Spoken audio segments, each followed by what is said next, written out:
Okay, folks. So one of the purported benefits of eating a low carb, high fat diet is you'll often hear them say that it raises your metabolic rate or it increases energy expenditure. Now, is that true, or could it be a load of old bollocks? I would say that it's quite the opposite. Fortunately, we do have a study that looked into this exact thing, and we're going to look at it. We're going to find out what happened. So let's flip the study up on the screen, and I'm going to look at my notes, and we're going to go through this thing. We're going to figure this thing out, folks. Me and you together. We're going to do it. So, what they wanted to do was to put one group on high carb, low fat, one group on low carb, high fat, and then to test their energy expenditure over 24 hours and see, what happens here. The results would not be to the liking of low carb, keto, carnivore folk, and it would be very much to the liking of us high carb, low fat folk. So this was back in the year 2000. I'll put it up on the screen again for you. So what they did was they took two groups and overfed them. And they overfed them about 40% above maintenance calories. So they're in an overfed state, eating more calories than needed. They did do a controlled diet before this. So a control is just a regular diet to see what their energy expenditure is normally. Then they have carbohydrate overfeeding at 40% above maintenance. And all that extra energy came from purely carbohydrate. And then they have fat overfeeding at 40% above maintenance, all that extra energy coming from fat. Very interesting. So let's have a look at what happened to these people's 24-hour total energy expenditure. That's going to tell us a lot. So let's look at the carbohydrate overfeeding group first. 24-hour energy expenditure increased about 7% during the carbohydrate overfeeding phase. Okay. Fat overfeeding group. No significant change in total energy expenditure.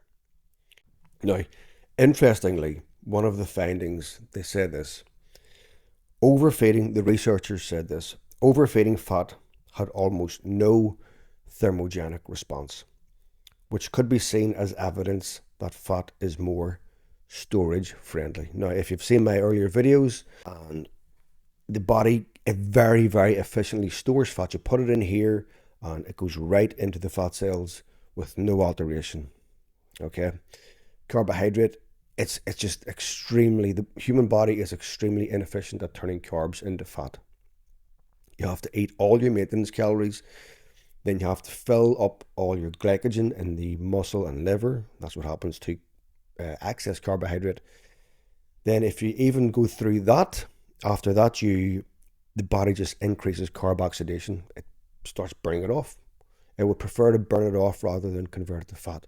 Now, if you break through even that barrier, then you can get into de novo lipogenesis, which is turning carbs into fat. But you can't eat that much carbohydrate.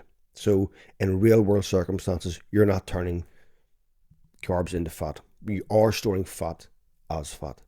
This is a big mistake a lot of people make whenever they say, oh, well, I've been on a high carb diet and I got fat. By high carb, they mean the standard American diet. They mean they were eating carbs and fat. And of course, fat is storage friendly. When you're in an excess of calories, it's the fat that's just stored right into the fat cells.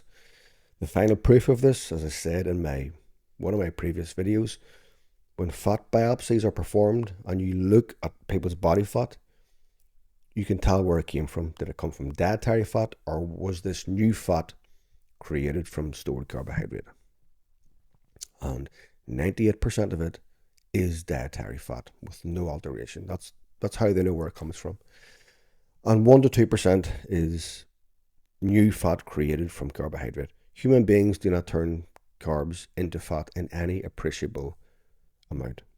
But what we do is store fat as fat. So, just another reason to eat high carb, low fat. You will actually get a little bump in energy expenditure from not doing anything, not exercise, not anything. It's just, it has more of a thermogenic effect, it's called. So listen, you cannot beat this way of eating, folks. It cannot be beaten. And it's delicious. And there's loads of variety. Um, just had a wrap yesterday. Watch my video on, what did I call it? Everything I eat to get lean. One of my favorite things is a wrap, chicken breast, lettuce, sweet corn, tomato, and sweet chili sauce. My God. And if you choose the right brand of wrap, you should get one. You can get ones with less than a gram of fat. 100 grams of chicken breast, 2 grams maybe of fat. So the whole meal, 3 grams. Unbelievably tasty. Anyway, I'm drooling. I'm starting to drool at the thought of this wrap. So I think I'll go. And I'll talk to you guys next time. DM me for coaching, folks. I get people lean fast. No hunger, delicious food. It'll be the best investment you make in your life. Not only because it's going to get you lean, but you'll have all the tools you need for the rest of your life to stay that way. That's the important thing. It's no good getting lean in any other type of way because you're going to be starving and you just can't keep that up for the rest of your life. And you can't keep up eating foods that you don't enjoy. You don't want to eat steak and eggs for the rest of your life. Nobody does. Come over to the light side. Come out of the darkness and step into the light.